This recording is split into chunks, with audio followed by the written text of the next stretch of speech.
نحمده ونصلي على رسول الكريم اما بعد فاعوذ بالله من الشیطان الرجیم بسم اللہ الرحمن الرحیم اتقوا اللہ وکونوا مع الصادقین. گھر سے آیا کریں نا اس میں جو ہے دین کا علم حاصل کرنے کی نیت کر لیا کریں تو بہت نفع ہوا. حضور صلی اللہ علیہ وسلم کا ایک تاریخی فیصلہ. رسول اللہ صلی اللہ علیہ وسلم کی نبوت سے چند سال قبل خانہ کعبہ کو دوبارہ تعمیر کرنے کی ضرورت پیش آئی. تمام قبیلے کے لوگوں نے مل کر خانہ کعبہ کی تعمیر کی، لیکن جب حجر اسود کو رکھنے کا وقت آیا تو سخت اختلاف پیدا ہو گیا.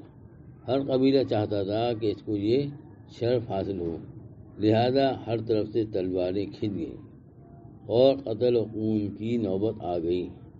جب معاملہ اس طرح نہ سلجھا تو ایک بوڑھے شخص نے یہ رائے دی کہ کل صبح جو شخص سب سے پہلے حرم میں آئے گا وہی اس کا فیصلہ کرے گا. اب یہ دیکھو، اللہ کے رسول صلی اللہ علیہ وسلم کو نبوت سے پہلے ہی لوگ صادق امین کہتے ہیں. صادق امین آپ کا لقب تھا، سچے، یعنی جھوٹوں نے بھی آپ صلی اللہ علیہ وسلم کو سچا مانا. ابو جہل نے جب بدر کے موقع پر اخنس بن شریک نے ابو جہل سے پوچھا، جب ایسا موقع تھا کہ بڑا خطرناک، کہ یہ بتا یہاں میرے اور تیرے سوا کوئی ہے نہیں، یہ بتا کہ محمد صلی اللہ علیہ وسلم نے کبھی جھوٹ بولا؟ اس نے اس وقت قسم کھا کے کہا واللہ محمد صلی اللہ علیہ وسلم نے کبھی جھوٹ بولا ہی نہیں. یعنی وہ جانتا تھا لیکن اس کے اندر تکبر تھا. اس تکبر کی وجہ سے وہ ایمان میں لے گیا. جیسے ابو طالب کو آپ صلی اللہ علیہ وسلم نے فرمایا، لیکن انہوں نے کیوں نہیں کیا؟ تکبر کی وجہ سے. تکبر اتنی خطرناک چیز ہے کہ اگر یہ ہو تو پھر انسان کا بڑا خطرناک معاملہ ہوتا ہے. اور اس کا آسان طریقہ اللہ کے رسول صلی اللہ علیہ وسلم نے فرمایا کہ افشو السلام، سلام کو عام کرو. جو شخص سلام میں پہل کرے گا اس کے اندر سے کبر نکل جائے گا، تکبر نکل جائے گا. آپ صلی اللہ علیہ وسلم بچوں کو بھی سلام کرتے تھے، بچوں کو بھی سلام کرتے تھے، اور جاننے والے نہ جاننے والے سب کو سلام کرے آدمی. جو غالباً 22 مرتبہ سلام کرے گا دن میں تو اس کو جنت کا جو ہے مطلب کی بشارت ہے. سب نے رائے دی، پسند کی. دوسرے دن سب سے پہلے حضور صلی اللہ علیہ وسلم داخل ہوئے. آپ صلی اللہ علیہ وسلم کو دیکھتے ہی سب بول اٹھے یہ امین ہیں، ہم ان کے فیصلے پر راضی ہیں. لا الہ الا اللہ.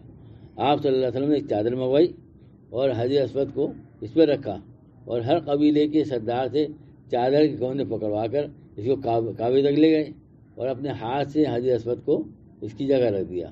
اس طرح آپ صلی اللہ علیہ وسلم کے ذریعے ایک بڑے فتنے کا خاتمہ ہو گیا. پہاڑ کا ہلنا. رسول اللہ صلی اللہ علیہ وسلم ایک مرتبہ احد پہاڑ پہ چڑھے تو آپ صلی اللہ علیہ وسلم کے ساتھ حضرت ابوبکر صدیق رضی اللہ عنہ، حضرت عمر رضی اللہ عنہ، حضرت عثمان رضی اللہ عنہ اجمعین بھی تھے. وہ پہاڑ ہلنے لگا. رسول اللہ صلی اللہ علیہ وسلم نے پہاڑ پر اپنا پاؤں مار کے فرمایا اے احد ٹھہر جا، تجھ پر ایک نبی، ایک صدیق اور 2 شہید ہیں. کیا فرمایا؟ اے احد ٹھہر جا، تجھ پر ایک نبی، ایک صدیق اور 2 شہید ہیں. یعنی حسن پہلے ہی جیسے شہید ہوں گے یہ دونوں.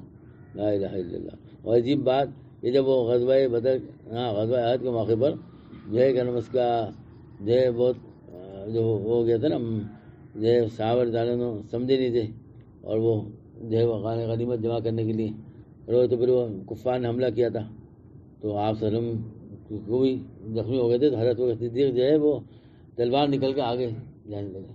تو اللہ کے رسول صلی اللہ علیہ وسلم نے فرمایا صدیق واپس آ جاؤ، اپنے نبی کو تکلیف مت دو. یعنی آپ صلی اللہ علیہ وسلم کس قدر محبت کرتے تھے حضرت صدیق کہ آپ فرمائے کہ مفہوم ہے کہ اے نبی، اے صدیق واپس آ جاؤ، اپنے نبی کو تکلیف مت دو. یعنی اگر تم دنیا چلے آؤ گے تو مجھے تکلیف ہوگی. یعنی اس قدر، اور کسی کے بارے میں نہیں فرمایا. اللہ اکبر. ایک فرض کے بارے میں اذان سن کر نماز نہ پڑھنا کفر ہے. اللہم حافظنا، اللہ ہم سب کی بات فرمائے. جو شخص اللہ کی منادی یعنی مؤذن کی آواز سنے اور نماز کے لیے نہ جائے تو اس کا یہ فعل سراسر ظلم، کفر اور نفاق ہے. اللہ ہم سب کی بات فرمائے. جو شخص اللہ تعالیٰ کی منادی یعنی مؤذن کی آواز سنے اور نماز کے لیے نہ جائے تو اس کا یہ فعل سراسر ظلم، کفر اور نفاق ہے. گناہوں سے معافی کی دعا. اپنے گناہوں سے معافی مانگنے اور اللہ تعالیٰ سے رحم و کرم طلب کرنے کے لیے دعا کرنی چاہیے یہ حضرت آدم علیہ السلام کی دعا ہے جو انہوں نے اپنی معافی کے لیے اللہ تعالیٰ سے کی تھی. یہ سرکاری دعا ہے، یہ سرکاری نسخہ ہے. ربنا ظلمنا انفسنا وان لم تغفر لنا وترحمنا لنکونن من الخاسرین. ترجمہ: اے ہمارے رب، ہم نے اپنی جانب پر بڑا ظلم کیا، اب اگر آپ ہماری مغفرت نہیں فرمائیں گے اور ہم رحم نہیں کریں گے تو ہمارا بڑا نقصان ہوگا. غلطی معاف کرنے کا بدلہ. رسول اللہ صلی اللہ علیہ وسلم فرمایا، قیامت کے دن ایک پکارنے والا پکارے گا کہ کہاں ہیں وہ لوگ جو لوگوں کی غلطیاں معاف کر دیا کرتے تھے. وہ اپنے پروردگار کے حضور میں آئیں اور اپنا انعام لے جائیں، کیونکہ ہر وہ مسلمان جس کی لوگوں کو معاف کرنے کی عادت تھی وہ جنت میں جانے کا حقدار ہے. سبحان اللہ. اللہ تعالیٰ ہمیں بھی ایسے ہی بنائے. قرآن میں اللہ تعالیٰ فرماتا ہے، یقیناً وہ لوگ جو کافر ہو چکے جنہوں نے یوں کہا مسیح ابن مریم ہی خدا ہے، حالانکہ خود حضرت عیسیٰ علیہ السلام نے بنی اسرائیل سے کہا تھا کہ تم اس اللہ کی بات کرو جو میرا بھی رب ہے اور تمہارا بھی رب ہے. یقین جانو جو شخص اللہ کے ساتھ کسی کو شریک کرے گا تو اللہ تعالیٰ اس پر جنت حرام کر دے گا اور اس کا ٹھکانہ جہنم ہے. لوگ جہنم کہتے ہیں، جہنم صحیح لفظ ہے، جہنم ہے، اور ایسے ظالموں کا کوئی مددگار نہیں ہوگا. دنیا کے بارے میں، دنیا چاہنے والوں کا انجام. قرآن میں اللہ تعالیٰ فرماتا ہے، جو کوئی دنیا ہی چاہتا ہے تو ہم اس کو دنیا میں جتنا چاہتے ہیں جلد دے دیتے ہیں، پھر ہم اس کے لیے دوزخ مقرر کر دیتے ہیں جس میں قیامت کے دن ذلت اور رسوائی کے ساتھ دھکیل دیے جائیں گے. یعنی جس کا مقصدی حیات یہ ہو کہ بس کمانا ہے، بس کماؤ اور بلڈنگ بناؤ، تو وہ اس کے لیے ہے. لیکن دنیا کمانا منع نہیں ہے جب اللہ تعالیٰ کے حکم کے مطابق ہو. کہ یہ نماز نہ چھوڑے، ایسا نہ ہو کہ نماز ہی چھوڑ دیں، روزہ نہ چھوڑے. ایسی بہت جو فرائض واجبات ہیں ان کو اگر چھوڑے گا تو پھر وہ دنیا ہوگی. رسول اللہ صلی اللہ علیہ وسلم فرمایا، انسان کے قدم قیامت کے دن اللہ کے سامنے اس وقت تک نہیں ہٹیں گے جب تک اس سے 5 چیزوں کے بارے میں سوال نہ کر لیا جائے. اللہ اکبر. اس کی عمر کے بارے میں کہ اس کو کہاں ختم کیا. دیکھو اللہ کے رسول صلی اللہ علیہ وسلم کے ذریعے سے ہمیں جو سوالات آنے والے ہیں وہ بھی بتا دیے گئے کہ بھائی جہاں تو اگر پرچہ آؤٹ ہو جاتا ہے تو فیل، مطلب یہ کہ اس کا وہ کر دیتے نا. لیکن یہاں تو اللہ تعالیٰ خود جو ہے کہہ رہے ہیں کہ دیکھو یہ میں بتا رہا ہوں اپنے رسول صلی اللہ علیہ وسلم کے ذریعے سے، اس کی تیاری کر لو. اور اس کو تیاری کرنے کے جو ہے طریقے بھی بتا دیے. یہ نہیں کہ اس کو محروم عمر کے بعد بتا دیے خالی یہ سوالات، نہیں، اس کے حل کرنے کا طریقے بھی بتا دیے. اس کی عمر کے بارے میں کہ اس کو کہاں ختم کیا، اور اس کی جوانی کے بارے میں کہ اس کو کہاں خرچ کیا، مال کہاں سے کمایا، مال کہاں خرچ کیا، علم کے مطابق کیا عمل کیا.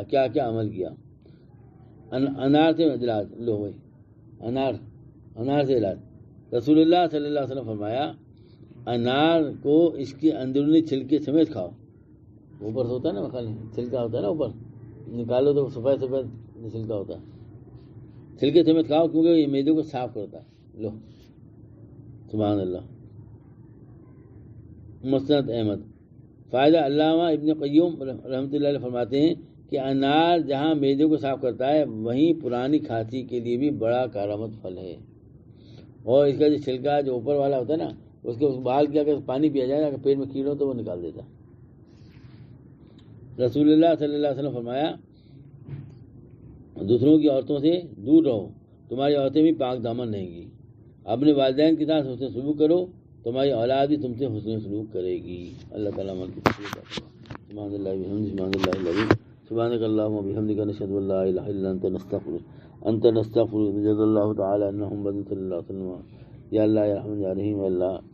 اللہ جو کچھ پڑھا گیا سنا گیا سننے کی توفیق عطا فرما. یا اللہ ہمیں عمل والا بنا. یا اللہ سننے کے بعد عمل کرنے کی توفیق عطا فرما.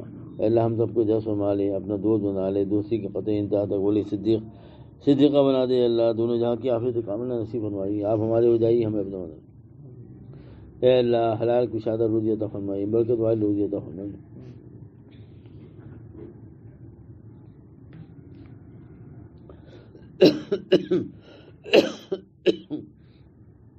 اے اللہ عافیت دارین نصیب فرمائی. امت کا حال برہم فرمائیے. اے اللہ ہدایت کے ہمارے کو چلا دیے، دان مال عزت آبرو کی حفاظت فرمائیے. اپنے شکر گزار بندوں میں، قلیل بندوں میں، محبوب بندوں میں شامل فرما دیے. اپنا خاص تعلق نصیب فرمائیے. اللہ اپنے خاص بندوں میں ہم سب کو شامل فرما دیے، ہمارے متعلقین کو شامل. اے اللہ جہنم سے بچا لیجیے. اے اللہ جہنم والے اعمال سے ہمارے متعلقین کی بات ہوں. اے اللہ جہنم سے ہمارے متعلقین دو سب کی بات ہوں. اے اللہ جہنم سے ہمارے متعلقین دو سب کی بات ہوں. اے اللہ جنت فردوس ہم سب کو ہمارے متعلقین نصیب فرما. اے اللہ جنت فردوس ہم سب کو ہمارے متعلقین کو نصیب فرما. اے اللہ جنت فردوس کو ہم سب کو ہمارے متعلقین سب کو نصیب فرما. اے اللہ ہمارے فلسطین بھائیوں کی مدد فرما. اے اللہ انہیں استقامت نصیب فرما. اے اللہ انہیں استقامت نصیب فرما. اے اللہ انہیں استقامت نصیب فرما. اے اللہ ان کے مقابلے میں یہود و نصارہ کو نامراد فرما. اے اللہ اگر ان کی قسمت میں ہدایت ہو ہدایت فرما. اور اللہ جن کی قسمت میں ہدایت نہیں انہیں ہلاک فرما، انہیں آپس میں ٹکرا دے، ان کے ہتھیاروں کو کن کر دے. اے اللہ ان کے مساکین کو تباہ برباد کر دے. اے اللہ ان کے آپس میں پھوٹ ڈال دے. اے اللہ تمام مسلمان عالم کو رحم فرما. یا اللہ اے اللہ ہم سب سے راضی ہو جا. اے اللہ شب قدر نصیب فرما، اس کی میں بات کی توفیق عطا فرما. اے اللہ اب تک جو رمضان گزرے ہم اشرائے اے اللہ رحمت گزر گیا. اے اللہ ہم نے اس کی قدر نہیں کی، معاف فرما دیجیے. یا اللہ معاف فرما دیجیے. اے اللہ معاف فرما دیجیے. اے اللہ جو کچھ ہم نے اے اللہ عباداتیں کی ٹوٹی پھوٹی، اے اللہ اس کو قبولیت عطا فرمائیے. اے اللہ قبولیت عطا فرمائیے. ربنا تقبل منا انك انت السميع العليم وتب علينا انك انت التواب الرحيم. سبحان ربك رب العزة عما يصفون سلام على ہمارے ظہر میں جو یہاں پہ رہتے ہیں لوگ کوشش کریں اگر تو بہت کیا ہے. ہمارے مولوی صاحب نا فلان صاحب وہ درد دے رہے ہیں، وہ ابھی اب سورہ واقعہ شروع کیے، بہت ہی ماشاء اللہ زبردست، اتنا مزہ آ رہا ہے سننے میں. سارا وہ بتا رہے ہیں کہ کیا اللہ تعالیٰ کیا کہہ رہے ہیں، کیا کہہ رہے ہیں. پہلے سورہ یاسین شروع کی تھی ہم نے، اب سورہ واقعہ، اور سورہ واقعہ کے بعد میں خالی سورہ حجرات، 5 جو صورتیں ہیں نا جن کے بارے میں آپ صلی اللہ علیہ وسلم فرمایا کہ انہوں نے مجھے بوڑھا کر دیا، تو اس کو انشاءاللہ وہ بیان کریں. تو کوشش کریں جو یہاں رہتے ہیں وہ تھوڑا سا وقت نکالیں، نفع اٹھائیں، پھر وقت گزر جائے گا. اللہ تعالیٰ عمل کی توفیق عطا فرمائے.